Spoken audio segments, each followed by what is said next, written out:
comenzar con el ritual de siempre. Buenos días, chiquillas y chiquillos. Espero que estén bien hoy día de la mañana. Hoy día es martes 24 de agosto y son las 8 de la mañana. Momento de iniciar la clase. Según mi bitácora, nosotros el martes 17 analizamos las definiciones básicas, algunos conceptos, y después hablamos de los principios unificadores de la ecología. Si alguien tiene alguna consulta al respecto, alguna opinión, algún comentario, es el momento de hacerlo. Si no hay comentarios, opiniones o consultas, nos vamos al tema de la clase. En estos momentos tenemos 6 personas, incluyéndome, lo cual es una asistencia digna, porque el curso afortunadamente no es grande.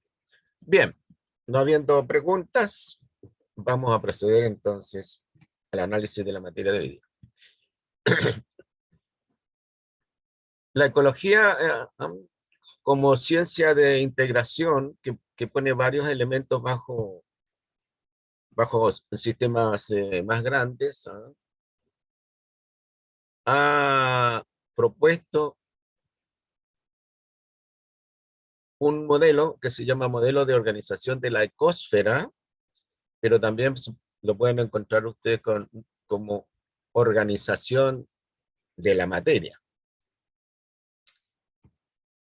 A mí me gusta llamarlo organización de la ecosfera. Es un modelo de ver la ecosfera, la Tierra, digamos, como un sistema ecológico. Entonces, ¿qué es lo que dice este modelo? Que incluso se está enseñando en la enseñanza media, en las clases de biología, en las unidades de ecología. A lo mejor más de alguno ya lo trató. Dice que la ecosfera, o la materia, está organizado en niveles. Desde niveles muy pequeñitos, llamados niveles subatómicos, esto que tenemos nosotros acá, y pasando, ¿no es cierto?, hacia niveles más complejos, que terminan esta organización, estos niveles, en la Tierra mirada como un sistema ecológico. La Tierra mirada como un sistema ecológico le llaman ecosfera. En algún punto, en la parte superior de esta organización, a partir del llamado individuo, el nivel ecológico de individuo, empiezan a aparecer los niveles ecológicos posteriores, de manera sucesiva. Entonces, esta parte que estoy mostrando yo correspondería al objeto de estudio de la física nuclear, las partículas subatómicas, el mundo de la química, el mundo de la biología, y aquí en este cuadrado medio violeta están los niveles ecológicos. Diagramáticamente representados los niveles ecológicos, bueno, tenemos el individuo, aquí está representado por un animalito, parece venado, parece alce, pero podemos poner ahí a nosotros mismos, usted y yo.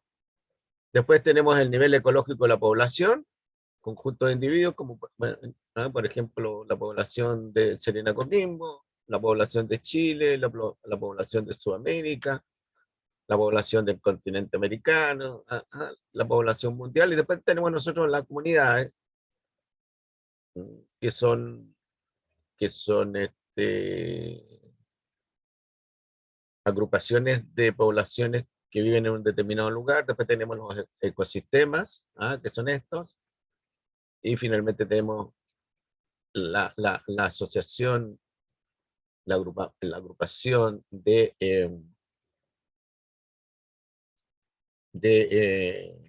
ecosistemas para constituir la ecósfera. Ahora, algunos autores ponen entre este nivel y la ecósfera el bioma, para decir, ¿no es cierto?, la asociación o agregación de ecosistemas. Entonces, esta organización, según este modelo, tendría ciertas características que vamos a analizarlas con más detalle acá en esta, pero aquí estas flechas representan las características.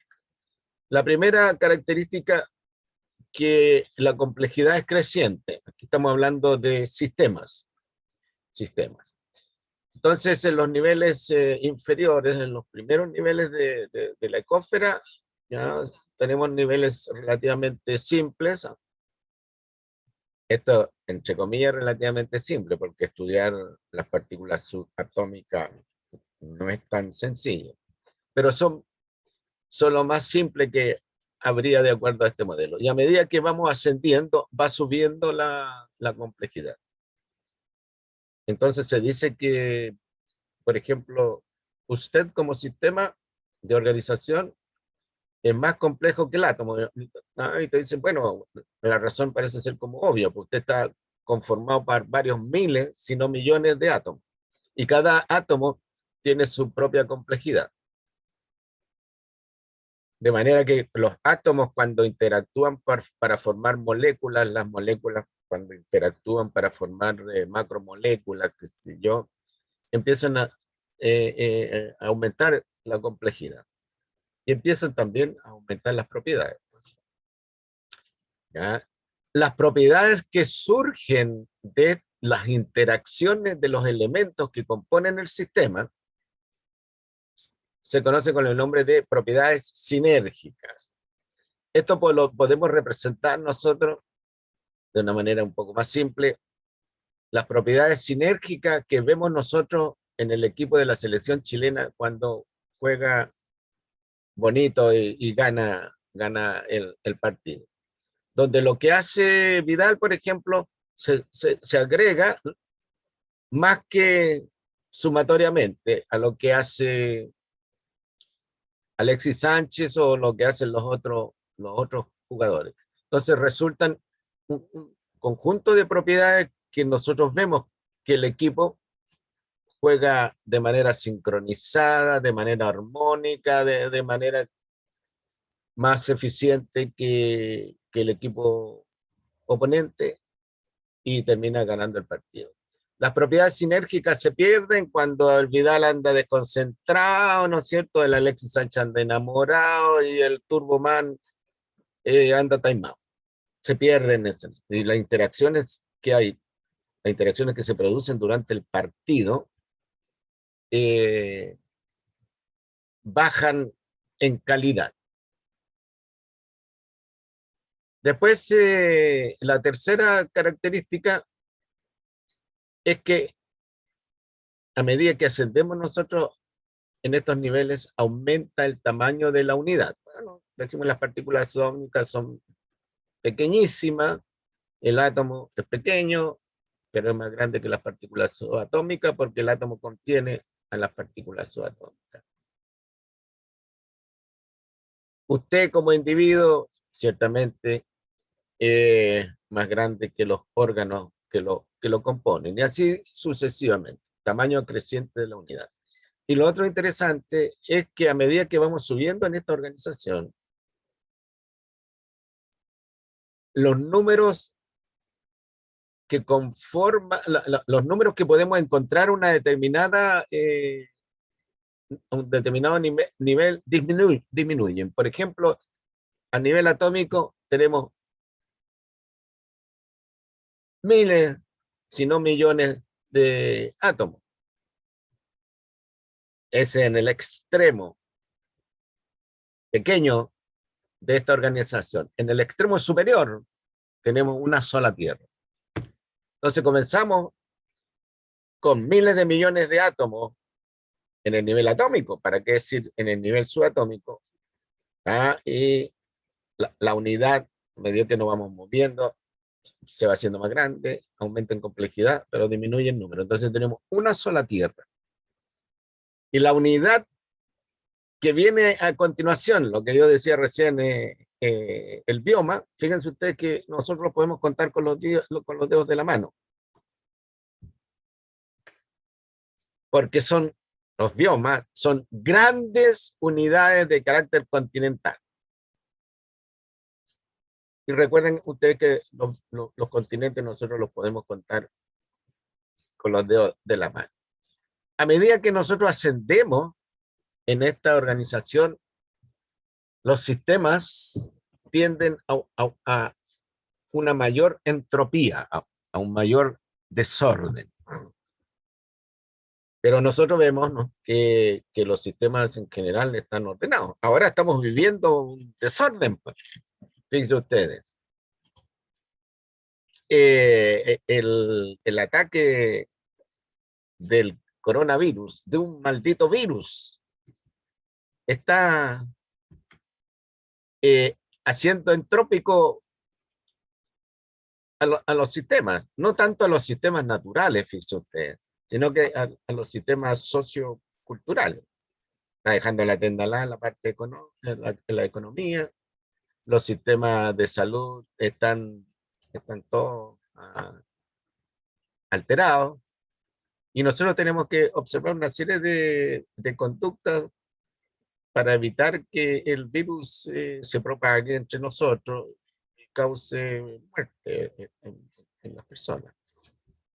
Tendencia a mayor entropía. Ahora bien,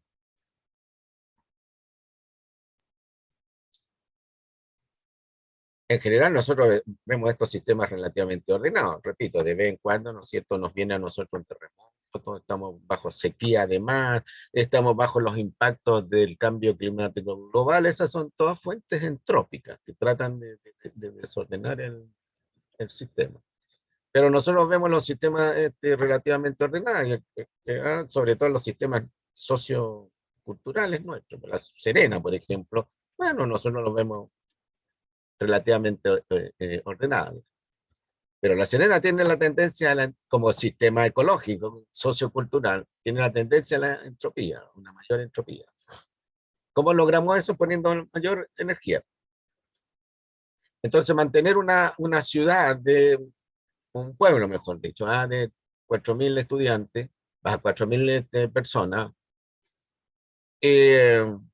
energéticamente hablando, es menos costosa que mantener una ciudad de 300.000 personas,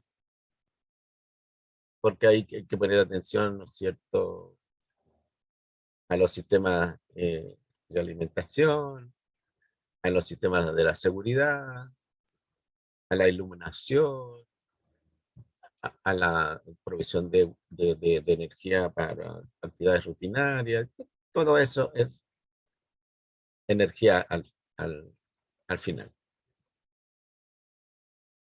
Por eso que ciudades, ¿no es cierto?, como Santiago, por todo lo que muestra la televisión, que son ciudades algo desordenadas, eh, eh,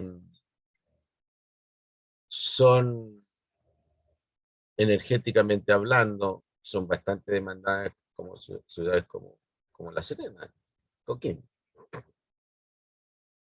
Pero a veces la entropía, ¿no es cierto?, las causas de entropía se reparten por la región, por el país.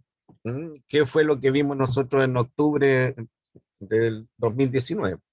Esa entropía.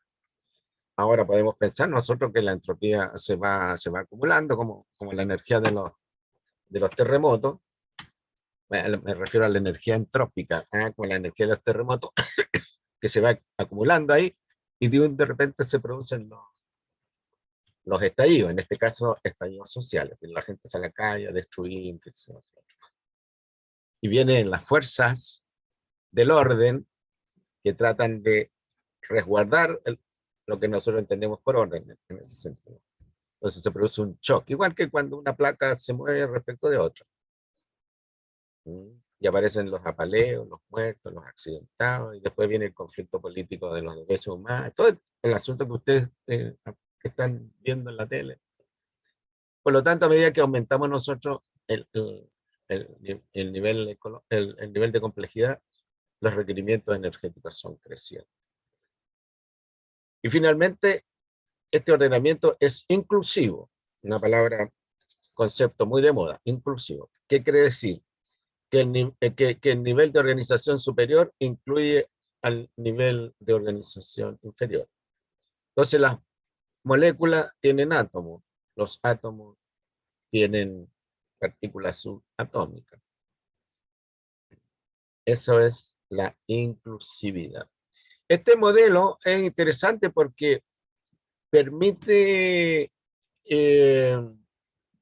entender desde esta perspectiva cómo funcionan los sistemas naturales de alta complejidad.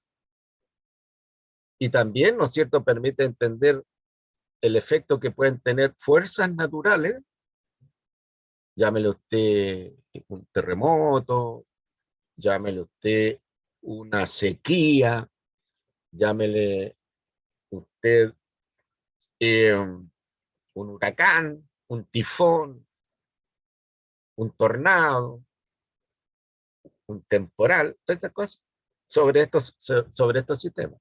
Y ciertamente permite entender el efecto del ser humano sobre estos sistemas. Y por, por extensión, el efecto de las acciones, el efecto de los factores naturales y de fenómenos socioculturales sobre los sistemas, no solo naturales, un bosque, por ejemplo, sino también socioculturales, una, una ciudad, un pueblo. Recuerden que les he sugerido, a propósito de esto, les he sugerido que monitoreen, yo seguro que en alguna otra asignatura les de pedir lo mismo, que monitoreen la situación de Domingo. Por ejemplo, para un componente de la población de la región, el proyecto Dominga es visto como un factor entrópico, que me va a venir a dañar, a alterar, a, qué sé yo, a darle un dinamismo que la gente no quiere, y eso lo ve la gente como desorden, le cambió el paisaje, digamos. Y otro componente de la región lo ve como una intervención favorable, positiva, al desarrollo de la economía, al crecimiento económico, a mayor trabajo, etcétera. Fuente laboral. Entonces ahí hay roce entre un componente de la población versus otro componente de la población. Así que les sugiero que junten información, porque ese es un caso, como dicen los periodistas, una noticia que está sucediendo. Y para ustedes tremendamente importante, por ejemplo, después puede que les ayude en la actividad profesional.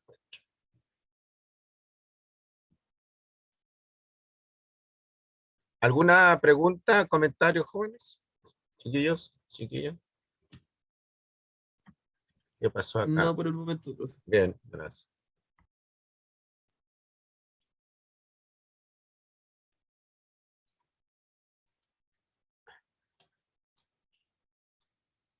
Entonces, volviendo acá, tenemos que los niveles ecológicos de organización de la ecósfera, los que no se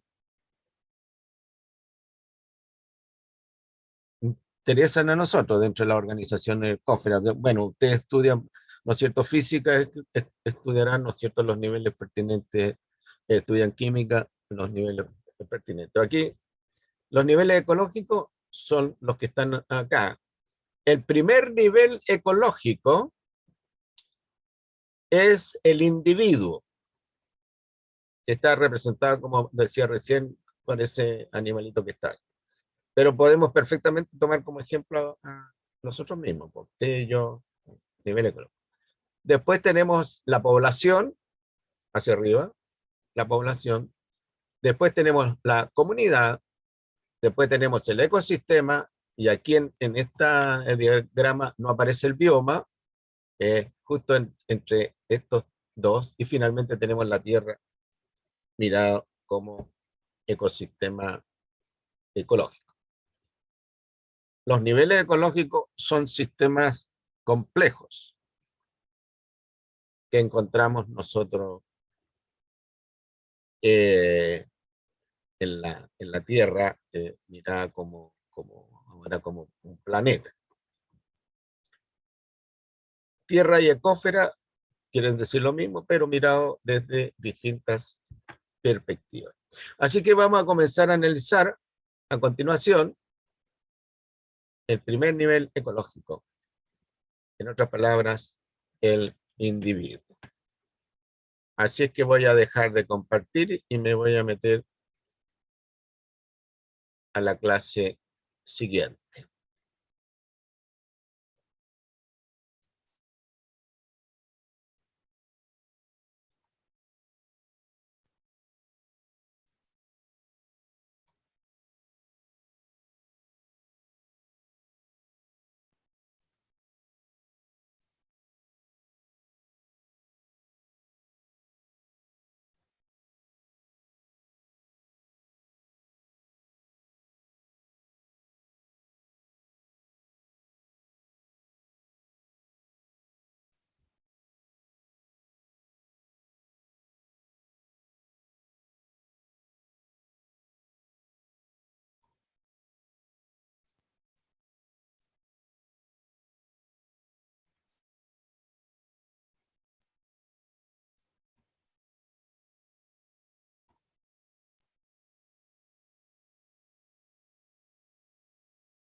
Bien, entonces, el primer nivel ecológico.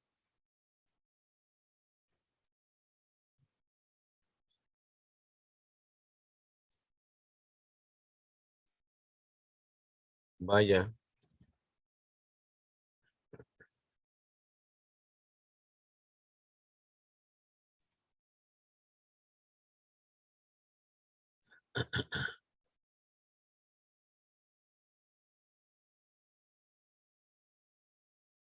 Bueno, vamos a ver.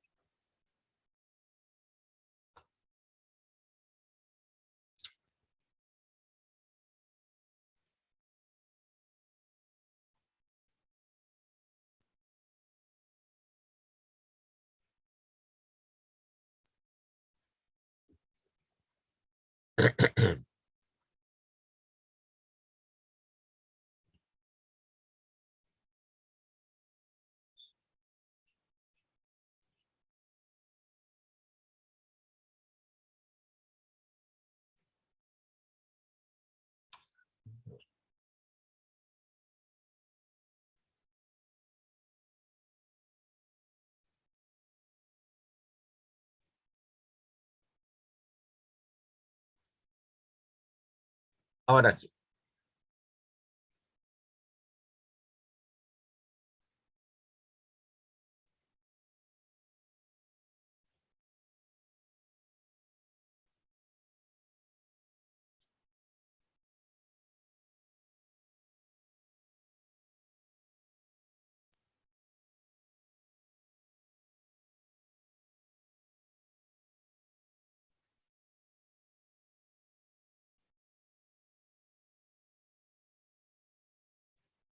Bueno,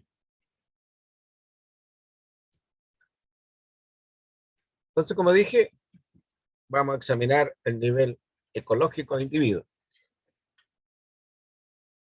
Vamos a usar como modelo a nosotros mismos, es decir, a usted, yo. No voy a usar como modelo porque se me pueden perder algún animal o alguna planta.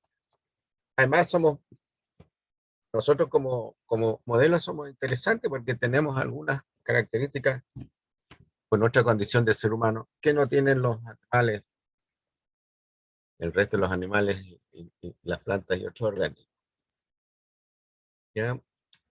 Eh, yo he puesto ahí a propósito a este señor, este es un arriero, como ejemplo de individuo. Este es un señor característico del Valle del Elqui. Entonces usted mira a este señor y podrá caracterizarlo desde el punto de vista físico y desde el punto de vista sociocultural y de las interacciones ecológicas que este señor establece con su entorno. El entorno de este señor es la parte natural y la parte sociocultural, lo que está rodeando a este señor. Y nosotros podemos ver, ¿verdad?, de la parte natural que el paisaje vegetacional está representado por cactáceas, ¿no es cierto? Y por arbustos que, si usted conoce ese sector, son arbustos de hoja gruesa, algunos son eh, eh, eh, espinosos. También este es un sector, el entorno, desde el punto de vista físico, montañas, algunas montañas relativamente altas, con pendientes, ¿verdad? Y este señor se mueve por estos sectores. Podemos decir también que el entorno desde el punto de vista de la radiación solar es una radiación solar intensa, y no estoy seguro que si vamos a medir la radiación ultravioleta no, a mediodía, en verano, por ejemplo, nos vamos a dar cuenta que la radiación ultravioleta es intensa, lo cual podría explicar el color ya, oscuro del señor, el uso de la chupalla, podría usar otro protector, ¿no? Ahora a la gente se le está pidiendo que use filtro solar, ¿no es cierto?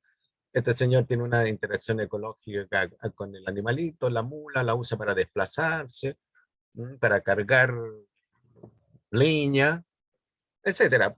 Podemos hacer todo un ensayo mirando, mirando la foto de este señor característico. Este es un individuo. Ahí tenemos uno nosotros, ¿no? Un individuo humano. Aquí tenemos un otro individuo, lo podemos caracterizar en términos de forma, tamaño, lo cual que este señor, a este señor lo podemos caracterizar, como dije, desde el punto de vista sociocultural. Mm, y ahí tenemos conjunto de individuos también, ¿ya? Y aquí también, son individuos. Ahora, los individuos establecen interacciones ecológicas con su entorno.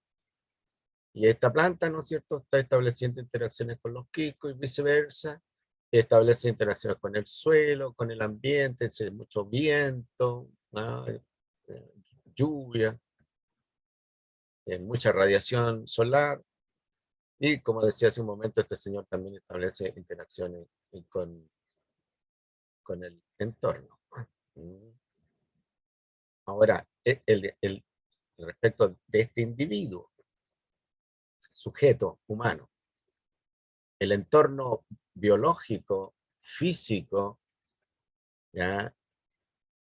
Geomorfológico, se ve impresionantes respecto de este individuo. Pues si usted ha estado en la alta montaña del Valle del Elqui, en medio de una, en el fondo de una quebrada, y mira hacia arriba, se va a sentir pequeñito, ¿verdad? Pero si hay 1 millón de personas ahí, bueno, ya no se va a sentir tan pequeñito, pero ahí pasamos a otro nivel ecológico. Bueno, ahí tienen ustedes la posición del individuo dentro de los sistemas ecológicos. Es el primer nivel, pero también es el nivel superior de los sistemas biológicos. De hecho, en otras palabras, nosotros podemos caracterizar al individuo, a usted, a mí, desde el punto de vista biológico, ¿ya? Como desde el punto de vista ecológico. Y las caracterizaciones obviamente son distintas, ¿ya? En general, ¿cuáles son las características desde el punto de vista ecológico? Primero, que el individuo posee una identidad con una especie, pertenece a una especie. Nosotros, por ejemplo, pertenecemos a la especie Homo sapiens, usted y yo. Tenemos una pertenencia. No pertenecemos a otra especie, no pertenecemos a dos especies, a una sola.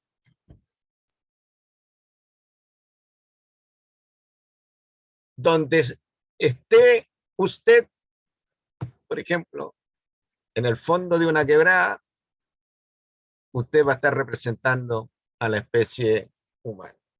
Está en la parte superior de un cerro en el Himalaya donde no hay nada, usted representando a la especie humana. Ahora bien, estas sí tienen ciertas implicancias para ustedes como ingenieros civiles ambientales. Una vez estábamos nosotros asesorando una compañía minera, el Indio, que es una compañía minera que estaba en su etapa de exploración, y un botánico, en realidad fue una mujer, dijo, allá en la punta del cerro, con los binoculares, veo unas plantas que parecen cactáceas. Y las cactáceas están protegidas por ley. Como ninguno de los que habíamos ahí somos alpinistas, bueno, la compañía decidió ir a la parte alta de la montaña, donde decía la botánica que había una especie de cactácea, contratar un helicóptero y llevó, ¿no es cierto?, a la compañía, a la botánica, hacia la cima de la montaña, 4.000, 5.000 metros de altura, no deja de ser, ¿ya? Y la mujer tomó unas muestras y efectivamente era una especie de cactácea, porque por más remate estaba protegida, ¿ya? Y en la cima de la montaña, esos individuos, que no eran muchos, representaban la presencia en la cima de la montaña que iba a ser afectada por el proyecto de una especie protegida por ley. Fíjense ustedes, este es un caso extremo, por supuesto, ¿ya?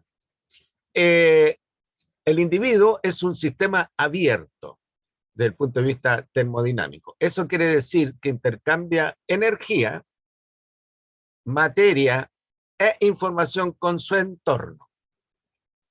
Por ejemplo, en estos momentos estamos intercambiando energía, pero el flujo de la energía, estamos intercambiando información, pero el flujo de la información va de mi persona hacia ustedes.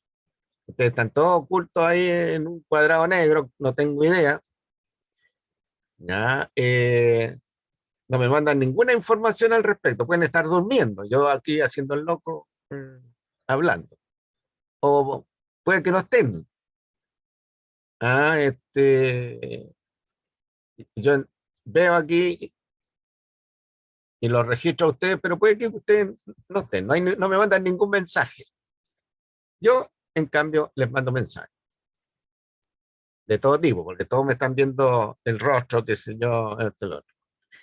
Entonces, el flujo de la información puede ser unidireccional, va de A a B o va de B a A. Puede ser el flujo de diferente tamaño, un gran flujo de A a B, un flujo chiquitito, delicado, finito de B a A, etc. Entonces, toda una dinámica en torno al flujo, y como estoy hablando de flujo, me estoy refiriendo tanto a energía como a información. Entonces, un sistema abierto al individuo, como sistema abierto, intercambia energía, materia e información. En este intercambio, para este intercambio, ¿ah? El sujeto necesariamente interactúa con su entorno. Ya definimos lo que era el entorno, todo lo que rodea, en este caso, al individuo y con el cual intercambia materia, energía. Esas son las llamadas interacciones ecológicas. Ya les señalé, es la unidad ecológica de menor tamaño porque está en la base de los niveles ecológicos de organización del ecosfera, pero también es la unidad biológica de nivel superior. Entonces, desde el punto de vista biológico, yo lo puedo caracterizar a usted en términos, eh, por ejemplo, que usted es una, un sistema integrado por sistemas de órganos. Entonces, si yo lo examino desde ese punto de vista, voy a encontrar usted sistema respiratorio, sistema digestivo, qué sé yo.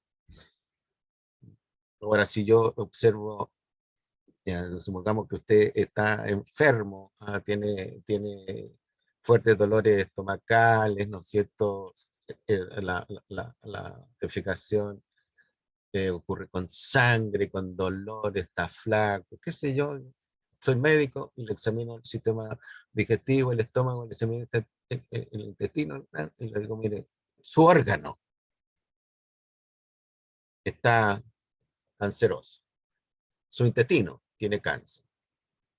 O bien, espérese un poquito, a simple vista, pareciera que aquí tenemos cáncer, y yo le tomo una muestra que se llama biopsia, la miro al microscopio, un especialista mira con microscopio por si hay células, ¿ya? Y ve el especialista del laboratorio, dice aquí hay células cancerígenas o células cancerosas.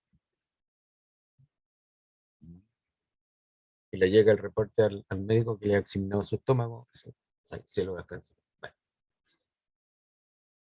Bueno, ese es el análisis biológico.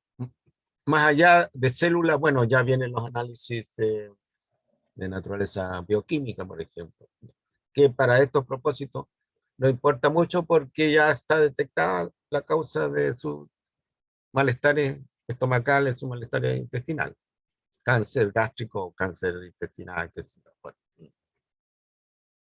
Entonces, usted, yo, somos simultáneamente nivel ecológico superior, nivel biológico superior, nivel ecológico inferior. Nosotros como individuos, y esto es bien importante porque de ahí viene la denominación individuo. Nosotros como individuos constituimos un todo en sí mismo. ¿Ah? De tal manera que muchas de las funciones las asumimos como un todo. Y además nosotros tenemos características que nos dan individualidad. ¿Qué significa esto? Significa que, si bien es cierto, nosotros tenemos características que nos tipifican como pertenecer a la especie Homo sapiens, tenemos características que nos ponen, ¿no es cierto?, en la condición de individuos, de perícolos palotes o fulanita sutanita. ¿Cuáles son esas características propias, suyas? Bueno, la configuración de sus huellas digitales, eso es suyo, propio. Por eso que se usa para identificar al individuo, porque para muchas cosas ya no se requiere la identificación taxonómica. Usted es un Homo sapiens, claro, usted es Homo sapiens, yo Homo sapiens, y los 7 billones de individuos de la especie humana que pueblan en estos momentos la ecosfera. Si usted es sospechoso de robo, de asalto, de crimen, qué sé yo, la policía no busca a Homo sapiens, busca al individuo, Perico Los Palotes. ¿Qué características tiene Perico Los Palotes? Bueno, mide 1,90 m, pesa 120 kilos, de color, qué sé yo, pelo claro, ¿no es cierto? Piel clara, características, qué sé yo, anglosajón, etcétera. Y en lugar del crimen, revisan por si hay huellas dactilares. Esa es la característica del individuo. De tal manera que usted y yo compartimos características por pertenecer a la especie humana. ¿Ya? Compartimos características por pertenecer a una determinada familia, pero tenemos características propias que nos dan individualidad. Las características propias que nos dan individualidad pueden ser de naturaleza física, tamaño, por ejemplo, también de naturaleza psicológica. Este individuo se caracteriza porque es violento, ¿no es cierto? No tiene control sobre la rabia, y el otro, mira, este hermano es tranquilo, pasivo, no parecen hermanos. Entonces dice, asume el individuo además sus propias funciones biológicas como un todo. ¿Ya? Entonces usted respira por su cuenta, usted si es atacado se defiende por su cuenta. Ahora en su vida laboral, ahora como un individuo de naturaleza social, bueno, trabaja por su cuenta. Ya quiero decir que usted asume sus funciones laborales ahora como un individuo. Lo otro interesante también, que el individuo tiene su historia de desarrollo. Su historia de desarrollo. O sea, por ejemplo, veamos la historia de desarrollo de los niños del Sename, que provienen, qué sé yo, de padres alcohólicos, de padres drogadictos, etcétera. Y eso entonces tiene un efecto sobre las características físicas del individuo, sobre las características psicológicas del individuo, sobre las características sociales del individuo. Estoy hablando del ser humano, recuerden. Ahora, usted también tiene ascendencia genética, de hecho, en otras palabras, se le puede seguir hacia arriba. Sus padres, sus abuelos, sus bisabuelos, qué sé yo, y ahí podemos decir, mire usted, sus ancestros son españoles y vienen de la parte rica de España, o bien sus ancestros españoles y vienen de la parte paupérrima de España, ¿no? Tienen ascendencia genética. Ahora está de moda, ¿no es cierto?, este asunto por el tema de los pueblos originarios. Si antes, ¿no es cierto?, la gente ocultaba su origen étnico, a pesar de que las características físicas lo mostraban claramente, o evidenciaban, la gente ocultaba, qué sé yo. Ahora no, pues ahora resulta un orgullo pertenecer a una etnia originaria, ¿verdad? Entonces, ¿no es cierto? Los tiempos culturales van cambiando.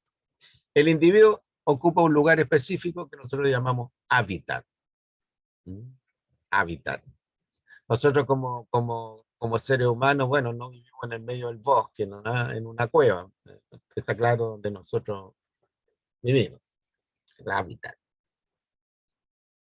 Y el individuo cumple una función específica. Usted, ya como personaje joven, en la sociedad cumple una función específica. En los sistemas socioculturales cumple una función específica. No quiero ser ingenuo, pero como ejemplo, podemos decir que la función específica en el sistema sociocultural es el de prepararse para la vida. Prepararse para la vida significa, entre otras cosas, estudiar. Por ejemplo, una función específica, ser estudiante. Pues me estoy preparando para la vida, para ser útil para mí mismo, ser útil para mi familia, entendiendo mis futuros hijos y qué sé yo, y ser útil para mi patria. Pueden pensar que esto es una visión ingenua, pero como ejemplo, sí. Entonces, las funciones, eh, como nosotros no vivimos en sistemas 100% naturales, sino que vivimos en sistemas que tienen un componente natural, pero mayoritariamente un componente sociocultural, entonces nuestros roles, ya mirado desde este punto de vista, pasan a ser más bien sistemas socioculturales, roles culturales. Si estuviéramos en otro momento histórico, otro momento de desarrollo sociocultural del país, por ejemplo, estaríamos en otra, tal vez en otra función. Como cuando yo era joven, había muchos compañeros, mejor dicho, amigos de barrio, digamos, que asumieron el rol revolucionario, que sí, esto y lo otro. Yo pertenecía al grupo de los aplicados y seguimos el rol de estudiante preparándonos para la vida. Pero otros, ¿no es cierto?, asumieron el rol revolucionario. Bueno, vino un golpe de Estado y hasta ahí nomás llegó el rol revolucionario de esos amigos míos.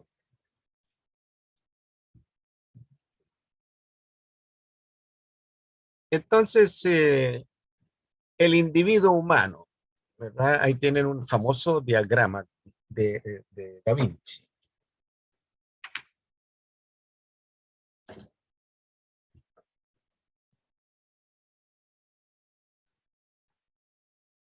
Este diagrama tiene un nombre específico, que en estos momentos no me acuerdo, yo lo recuerdo más bien como el hombre de Da Vinci. Da Vinci se dedicó a estudiar la figura humana, ¿ah? Y bueno, llegó a ciertas generalizaciones que se dan en algunos casos y en otros no, digamos. Y esas generalizaciones contribuyen un poco al concepto de la belleza humana, tanto para el hombre como para la mujer. Por ejemplo, en un hombre adulto, bien formado, el alto de la cabeza, mirado en esto, es un séptimo del cuerpo. Lo mismo dice relación con la proporción, el largo de las piernas, el largo. Por supuesto que esto cambia dependiendo de la diversidad humana. Si vemos a los asiáticos, por ejemplo, esta cuestión no se da. ¿Para qué decir en el caso de los amerindios, que somos nosotros? Tampoco se da. Si usted observa, ¿no es cierto?, a los mapuches adultos, tienen características que no se acercan a esta cuestión. Pero bueno, Brad Pitt a lo mejor se acerca a esta cuestión y aparece, ¿no es cierto?, como un símbolo, mismo alguna actriz a esta posición aparecen entonces como símbolo de la belleza humana. Esta, por supuesto, es una cuestión muy discutida. Se usó dentro de la propaganda nazi, ¿no es cierto?, para diferenciar la raza aria de la raza no aria. Según el nazismo, aquellos, ¿no es cierto?, individuos que no se aproximaban a esta figura, no necesariamente a esta misma figura, sino que a estas ideas, ¿ya?, eran razas inferiores. Y ahí estaban los amerindios, o sea, nosotros, estaban los africanos.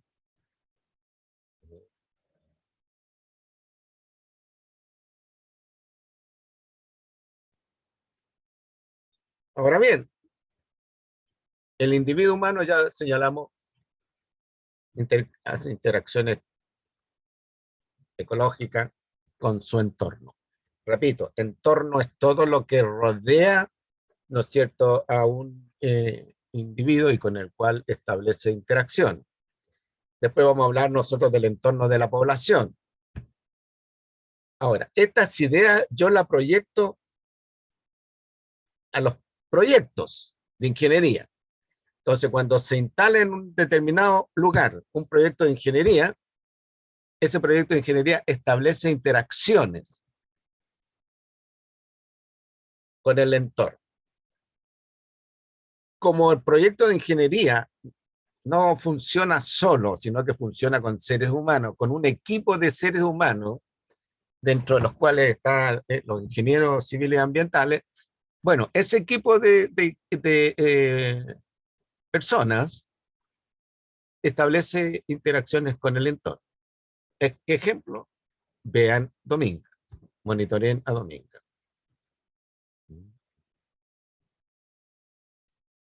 Entonces, hay interacciones que implican conflicto, por ejemplo, interacciones que implican negociaciones, interacciones que implican todo un conjunto de situaciones que pueden llevar a que el proyecto sea aceptado por el entorno, ¿ya? Que el proyecto sea rechazado por el entorno, que el proyecto sea modificado, ¿ya? Por el entorno. Ahora, el entorno está fundamentalmente representado por seres humanos del entorno, no los individuos del proyecto. Los individuos que conforman el proyecto propician para que el proyecto se lleve a cabo. Los individuos del entorno puede que propicien para que el proyecto se lleve a cabo, puede que se opongan al proyecto. Y esos individuos pueden actuar a nombre de ellos mismos o a nombre del agua, a nombre del bosque, a nombre de los animalitos que están ahí. ¿Ve? Entonces el entorno humano está conformado por una dimensión natural. Esa dimensión natural tiene componentes biológicos, geofísicos, geoquímicos. ¿Ya? El componente biológico son todos los seres vivos que son importantes, que están reconocidos ahí como parte del entorno. Y que tienen a lo mejor algún significado para el ser humano, componente principal ahí, ¿no? Del entorno. Por el entorno geofísico, bueno, estamos hablando de todas las características que no son ni biológicas ni químicas. Ustedes saben mejor que yo lo que significa geofísico por su formación. Y el asunto, la dimensión natural en el componente químico. Entonces, el entorno humano está conformado por una dimensión natural. Ahora, esa dimensión natural puede estar estructurada en un bosque, por ejemplo. Puede estar estructurada, en el caso de la Serena Coquimbo, parte de la dimensión natural está representada por la bahía de Coquimbo. Y fíjense todo lo que significa cuando yo hablo de la bahía de Coquimbo. La bahía de Coquimbo tiene características biológicas por los peces que hay ahí, los mariscos, etcétera. Tiene características químicas, ¿verdad? Por el pH del agua, características geofísicas por los movimientos, las corrientes que hay ahí, el oleaje, toda esa cuestión. Pero también el entorno humano tiene una dimensión sociocultural. Y en esta dimensión sociocultural hay componentes materiales y componentes inmateriales. O sea, cuando usted se mueve por La Serena, un día sábado, a mediodía, bueno, se encuentra con componentes materiales. Autos, ¿verdad? Edificios, semáforos, todo lo que se puede encontrar usted caminando por el centro de La Serena. Pero también hay componentes inmateriales que pueden representarse, por ejemplo, por las normas del tránsito, las leyes que regulan el buen comportamiento. Usted no se va a pasar, no se va a pasear desnudo, ¿no es cierto?, por el centro de La Serena, porque está prohibido por las normas de buena convivencia. o no se va a poner a pelear, ¿no es cierto?, con alguien ahí, ni siquiera en voz alta. ¿Para qué decir si hay peleas de intercambio de puñetes o balazos? ¿Mm? Entonces la dimensión natural se va a encontrar usted con componentes que son materiales, tangibles le llaman también, y componentes que, no, que son inmateriales o intangibles. Pero también, ¿no es cierto?, mediodía en La Serena está la dimensión natural, biológica. Bueno, otras personas. ¿Ah? Que al pasar usted entre medio de esas personas, bueno, le pueden lanzar el virus, de la versión nueva del virus. O le pueden, ¿no es cierto?, lanzar otro virus o bacterias. Bueno, está la dimensión geofísica, por ejemplo, eh, a mediodía la radiación solar, que puede ser intensa, sobre todo la ultravioleta. O bien si se está paseando tipo 6, 7 de la tarde en el centro de La Serena, ya tiene un paisaje agradable, La Serena ahí se ve bonita, el centro de La Serena, no como a mediodía que se ve llena de gente, desorden, entropía ahí. ¿Ah? Y claro, ¿no es cierto?, a mediodía, el centro de La Serena, por la cantidad de movimiento, el aire que usted respira está cargado a dióxido de carbono, monóxido de carbono y otras impurezas que tiene el combustible. En el aspecto geofísico, ¿no es cierto?, en el centro de La Serena hay bulla, hay movimiento de vehículos, de gente.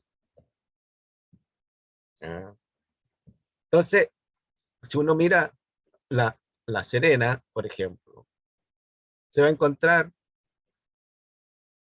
la dimensión natural y la dimensión sociocultural. Usted como individuo humano, donde vaya, va a encontrar una dimensión natural y una dimensión sociocultural. Estas dimensiones se integradan, se complementan y a veces los límites entre una y otra no están muy claros. Por ejemplo, la Plaza de La Serena, ¿qué es lo que es? ¿La dimensión natural o la dimensión sociocultural?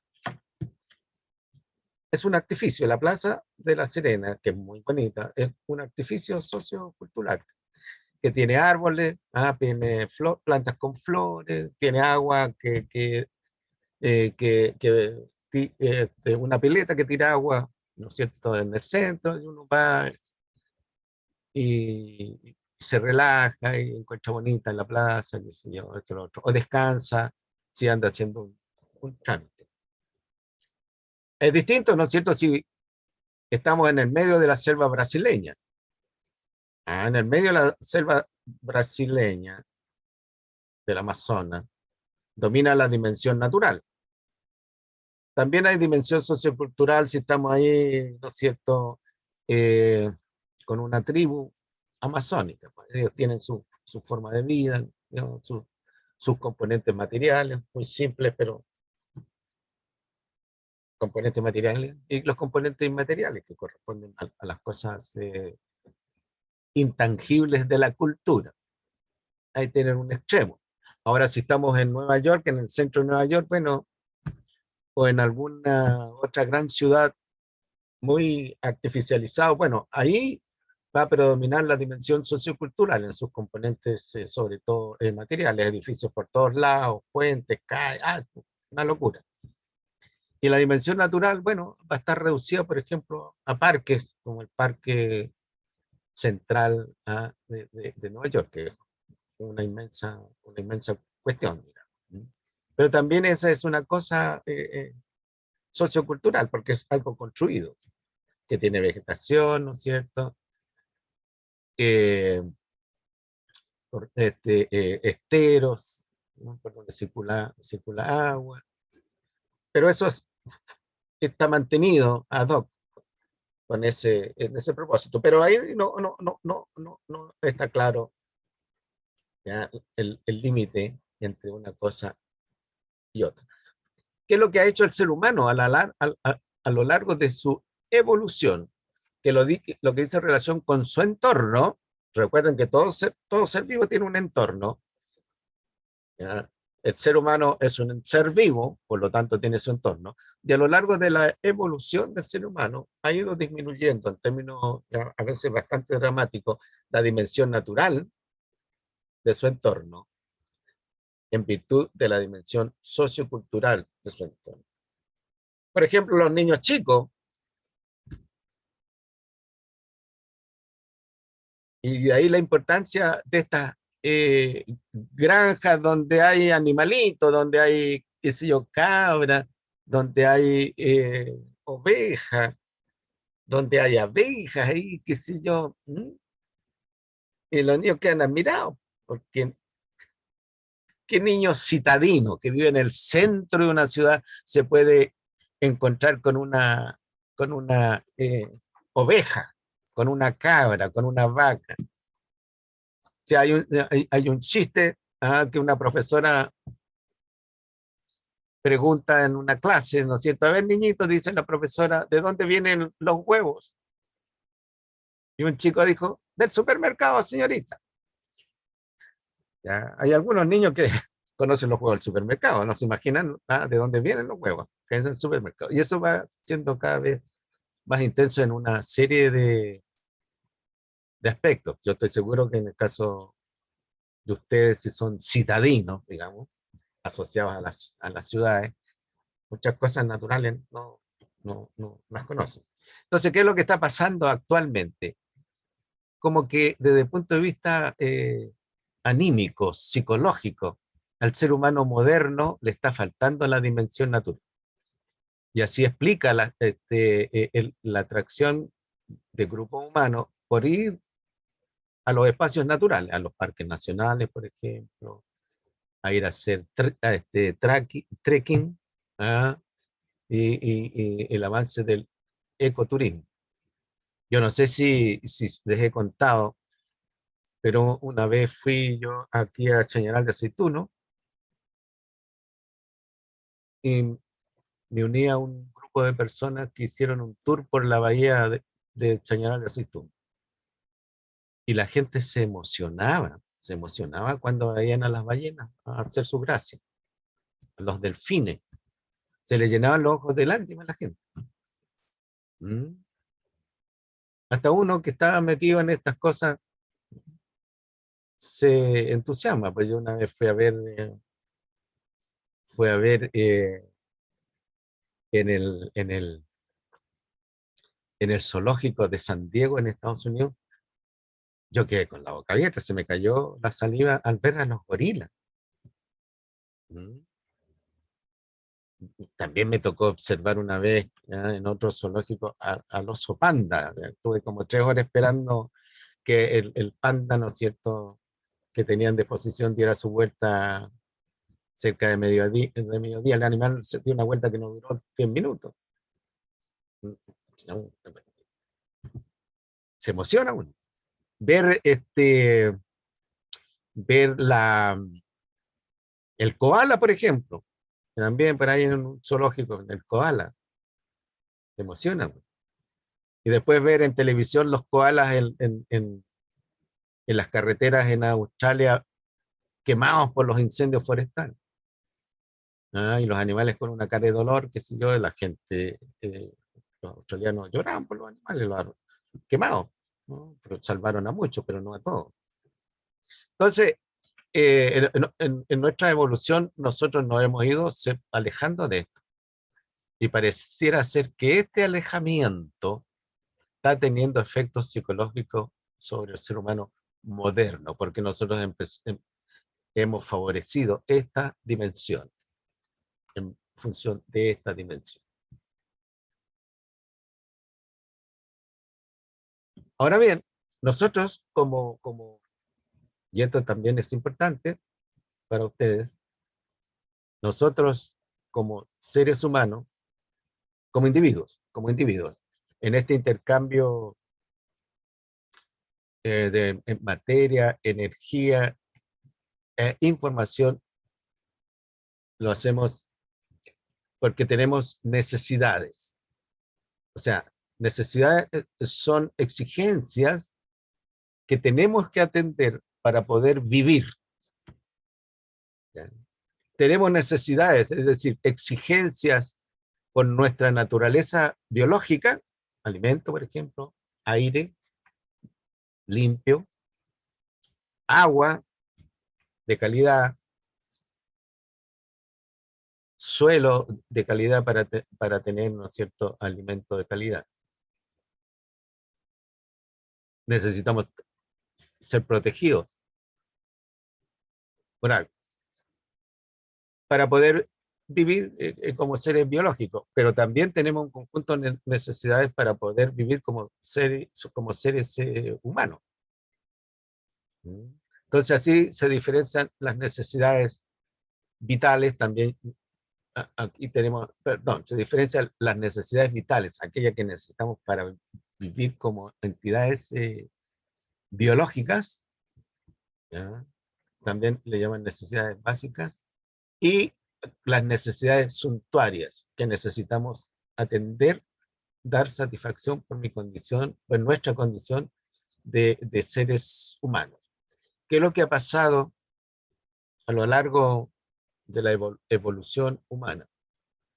Bueno, las necesidades vitales, como es obvio, siguen formando parte de nuestras necesidades, pero en términos comparativos respecto de esto, las necesidades suntuarias han ido aumentando, han ido apareciendo más necesidades. Yo estoy seguro, ¿no es cierto?, que el hombre primitivo no se preocupaba de limpiarse los dientes. Claro que los dientes se le caían al tipo a los 18, ¿no es cierto?, 20 años, y el hedor de la boca, pero bueno, todos tenían el mismo hedor de la boca, así que no era tanto problema. Y ahí entre los dientes, ¿no es cierto?, vivían bacterias, a lo mejor algunos otros bichos como los cocodrilos, que hay eh, sanguijuela, pero no creo que en el ser humano hayan vivido sanguijuela, pero algún bicharraco alimentándose de los restos de alimento entre los dientes. Además, si los dientes se caían tempranamente, habían cavidades, que sé yo. Pero ahora nosotros no podemos vivir si no vivimos con el cepillo de dientes, por ejemplo. ¿Ya? Cepillo de dientes. Ahí tiene usted una necesidad suntuaria que nos ayuda a conservar los dientes, sin lugar a dudas, que nos ayuda a tener un hálito agradable, ¿ya? Sin lugar a dudas.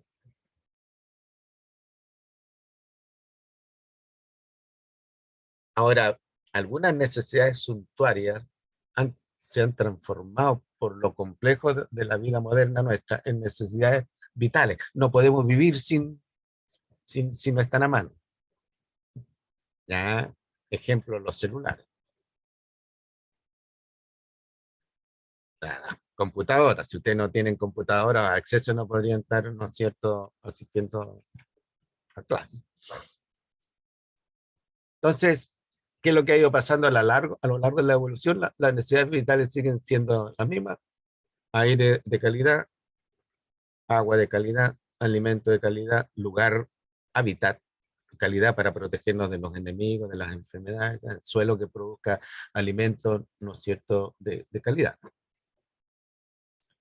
Claro que aquí la calidad, el concepto de calidad nuestra ha ido haciéndose cada vez más restrictivo. O sea, el hombre primitivo se encontraba con un animal que se estaba descomponiendo, ¿no es cierto?, lo agarraba y se lo comía. El hombre primitivo en sus primeras etapas fue carroñero. Ahí se lo comía con toda la, entre comillas, la mugrería que pudiera haber ahí. Mugrería desde el punto de vista nuestro, digamos. Entonces ahí el ser humano adquiría parásitos, adquiría bacterias, un montón de microorganismos causantes de enfermedades. Ahora, si usted comiera ese tipo de alimentos, probablemente le vendrían unas diarreas horribles. Pero al ser humano, tal vez no. Vea lo que le pasa, ¿no es cierto?, a usted o lo que le pasaría a usted si se va a países tropicales y toma agua de la llave. Le viene una diarrea tremenda. El agua para usted no es de calidad, para el habitante nativo de ahí, claro, es agua de calidad, comparado con agua sacada de un pozo, ¿no es cierto? Toda contaminada con distintas cuestiones. Pero para usted, entonces la recomendación cuando usted va a un país que no conoce, no tome agua de la llave, porque lo más probable es que usted ya adquiera una diarrea que le va a arruinar, qué sé yo, la estadía en ese país. Ah, Los, los norteamericanos le dicen eh, al agua mexicana, al agua potable mexicana, la venganza de Moctezuma, porque los gringos si no se cuidan y toman agua de la llave, le tienen una diarrea terrible. Entonces, toman agua envasada. Igual que en esta compañía minera que nosotros atendimos por muchos años, bueno, estaba estrictamente prohibido tomar agua de la llave. El agua de la llave se usaba para lavarse las manos, bañarse, qué sé yo, pero no para beber. La gente tomaba agua envasada. Si usted tomaba de esa agua, le venía una diarrea tremenda, porque el agua esa eh, estaba, tenía un alto contenido de minerales, agua nativa, agua natural, digamos, un alto contenido de minerales para los cuales nosotros ya perdimos la costumbre de tomar ese tipo de agua. Así que agua envasada. Aquí, en la alta montaña del Valle del Quito. Ahora bien, las, la satisfacción de estas necesidades, ya sean vitales o suntuarias, obviamente demandan recursos. Si yo quiero un computador, ¿no es cierto? Un celular.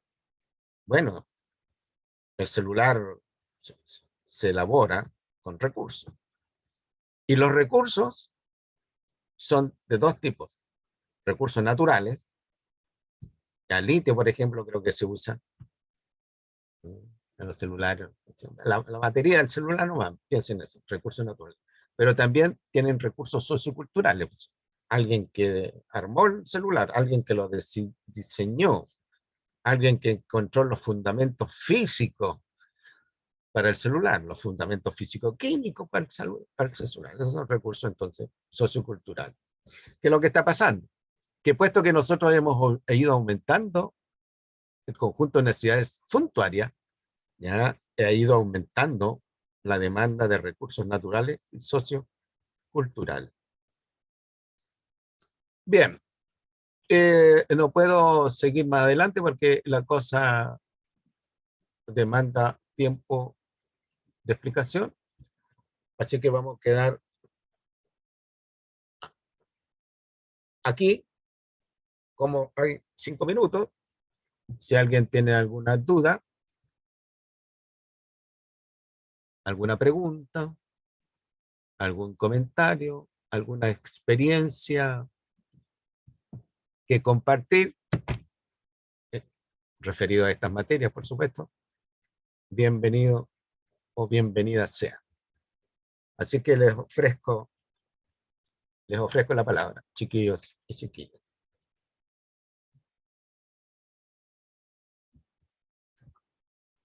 Si no hay nada que opinar, nada que decir, vamos a quedar hasta acá, porque también es momento de ir a tomar un cafecito. Ya van a ser las 9:30. Bueno, ¿alguna opinión antes de decir que tengan una buena tarde? No, profesor, por este lado. Si es que no sé si se escucha. ¿Sí? Nada por el otro lado.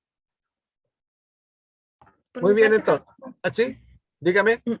No, que por mi parte tampoco. Está Ya, todo ok. ya. Muy bien. Eh, nos juntamos entonces el próximo martes a las 8 de la mañana. Que tengan un buen día, chiquillos y chiquillas. Voy a proceder entonces a dejar de compartir. Chau. Chau. Chao. Hasta Chao. luego, profesor. Hasta luego. Chao.